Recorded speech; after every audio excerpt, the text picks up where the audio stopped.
Hi అండి, welcome back to my channel. ఎలా ఉన్నారు? అందరూ బాగున్నారు? నేను బాగున్నా అండి. ఎగ్ రైస్ ఎలా ప్రిపేర్ చేయాలో చూపిస్తున్నా. ఒక కొంచెం రైస్ తీసుకోండి, అప్పుడే వేడి వేడి రైస్ తీసుకోండి. దానికి ఉప్పు, కారము, ధనియా పౌడర్ కలుపుకోవాలి. సరిపడా ఉప్పు వేసుకోండి, సరిపడా కారం వేసుకోండి, ధనియా పౌడర్ వేసుకోండి, అల్లం పేస్ట్ వేసుకోండి. మంచి అన్నానికి మంచిగా పట్టించి పెట్టాలి. ఫస్ట్ ధనియా పౌడరు మంచిగా కలుపుకోవాలి, అన్నానికి మంచిగా పట్టాలండి. ఇది కలుపుకొని పక్కన పెట్టేసుకొని ఒక బౌల్ పెట్టుకొని ఆయిల్ పోసుకొని, ఆయిల్ వేడెక్కగానే ఆవాలు, జీలకర్ర, మిర్చి, ఆనియన్, అల్లం పేస్ట్ అవన్నీ మంచిగా గోలిన తర్వాత ఎగ్ వేసుకోవాలండి. ఇంగ్రీడియంట్స్ చూడండి. బౌల్ పెట్టేసుకుంటున్నా. బౌల్ వేడెక్కగానే ఆయిల్ పోసుకోవాలి. ఇలా అన్నానికి మంచి అన్ని పట్టించి ఎగ్ రైస్ చేసి చూడండి, ఎలా ఉంటుందో చెప్పండి. చాలా టేస్ట్ ఉంటుందండి. ఒక్కొక్క స్టైల్లో చేయొచ్చు ఎగ్ రైస్. నేను ఇంకొక స్టైల్లో చూపిస్తున్నా ఇప్పుడు ప్రజెంట్. మీరు ఎలా చేస్తారో, మీ స్టైల్ ఎలా ఉంటుందో చెప్పండి. కామెంట్ బాక్స్లో కామెంట్ చేయండి, సపోర్ట్ చేయండి. ఓకేనా? ఆయిల్ వేడెక్కించి చూడండి, కనిపిస్తుంది కదా. ఆవాలు, జీలకర్ర, ఆనియన్ వేసుకోవాలి. ఇది ఆనియన్, ఆవాలు, జీలకర్ర, పసుపు, మిర్చి బ్రౌన్ కలర్ వచ్చేంతవరకు గోలించుకోవాలండి. ఆనియన్ బ్రౌన్ కలర్ వచ్చిందంటే మంచి గోలినట్టు. చూడండి, ఆనియన్ వేసుకుంటున్నా. ఆనియన్ గోలిన తర్వాత అప్పుడు కొత్తిమీర, కరివేపాకు, కొత్తిమీర వేసుకోండి.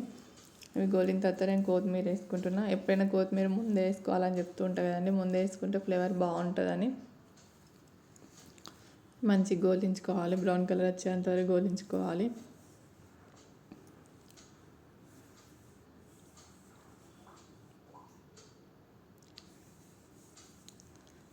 చూడండి, మంచిగా గోలుతూ ఉన్నాయి. ఇప్పుడు కొత్తిమీర వేసుకుంటున్నా. అల్లం పేస్ట్ వేసుకుంటే నీసు వాసన రాకుండా ఉంటుందండి. ఎగ్ కానీ చికెన్ కానీ అల్లం పేస్ట్ వేసుకుంటే ఈ అల్లం ఫ్లేవర్తో మనకు నీసు అనేది రాకుండా మంచి టేస్టీ ఉంటుంది. అల్లం పేస్ట్ యాడ్ చేసుకోవాలి కంపల్సరీగా. ఆనియన్ మంచిగా గోలినాయి కదండి, కనిపిస్తున్నాయి కదా. ఇప్పుడు కొత్తిమీర వేసుకుంటున్నా. కొత్తిమీర కూడా మంచిగా గోలాలి.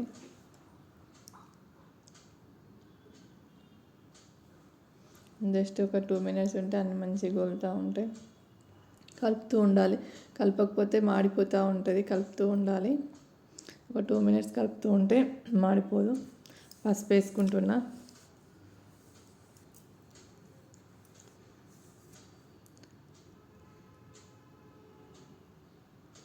చూడండి, ఎగ్ మంచిగా గోలాలండి. ఎగ్ మంచిగా గోలకపోతే వాసన వస్తుంది. నీసు వాసన పోయేంతసేపు ఎగ్ గోలాలి.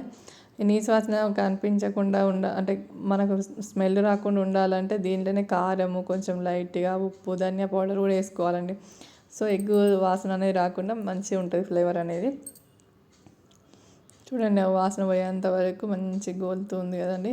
ఇట్లా మంచిగా గోలించుకోవాలి. ఎగ్ స్మెల్ లేకుండా ఉండే అంతసేపు గోలించుకోవాలి. ఒక 2 minutes గోలించుకోవాలి. ఇప్పుడు దీనికి సరిపడా కారము, ధనియా పౌడరు, సాల్ట్ వేసుకోవాలండి. అప్పుడు స్మెల్ అనేది మనకి ఎగ్ స్మెల్ అనేది రాదు. ఎందుకంటే మనం ఆల్రెడీ అక్కడ రైస్కి అన్నీ పెట్టి పక్కన పెట్టుకున్నాం కదా. సో అది డైరెక్ట్ వేస్తే ఎగ్ స్మెల్ అని వస్తుంది. ఇప్పుడు ఎగ్ స్మెల్ రావద్దంటే కొంచెం దీనికి సరిపడా కారము, సాల్ట్, ధనియా పౌడర్ వేసుకోవాలి. వేసుకొని ఇది కొంచెం ఒక 1 minute అట్లా కలుపుకొని తర్వాత రైస్ వేసుకొని కలుపుకుంటే అయిపోతుందండి. జస్ట్ 2-3 minutesలోనే ఎగ్ రైస్ రెడీ. ఇది లంచ్ బాక్స్లోకి చాలా బాగుంటుంది. పిల్లలకి ఎంతో టేస్టీగా తింటారండి. మీరు ఇలా ట్రై చేసి మీ పిల్లలకు పెట్టండి. ఓకేనా? చాలా బాగుంటుంది, చాలా టేస్టీగా ఉంటుంది. అప్పటికప్పుడు లంచ్ బాక్స్లోకి కానీ మనం వేడివేడిగా తిన్నా బాగుంటుందండి. వేడన్నం వండి పెడితే బాక్స్లోకి బాగుంటుంది. ఎంతో టేస్టీ ఎగ్ రైస్ రెడీ అయిపోయిందండి. జస్ట్ 2 minutesలోనే కలుపుకుంటే కత్తంలో రెడీ. మీరు చేసి ఎలా ఉందో కామెంట్ బాక్స్లో కామెంట్ చేయండి. ఓకేనా? సపోర్ట్ చేయండి. లైట్గా నిమ్మకాయ పిండుకోండి ఫ్లేవర్ కోసం, అంతే. ఆప్షనల్, మన ఇష్టం. ఫ్లేవర్ బాగుండాలంటే పిండుకుంటే బాగుంటుంది, అంతే. ఎంతో టేస్టీ ఎగ్ రైస్ రెడీ.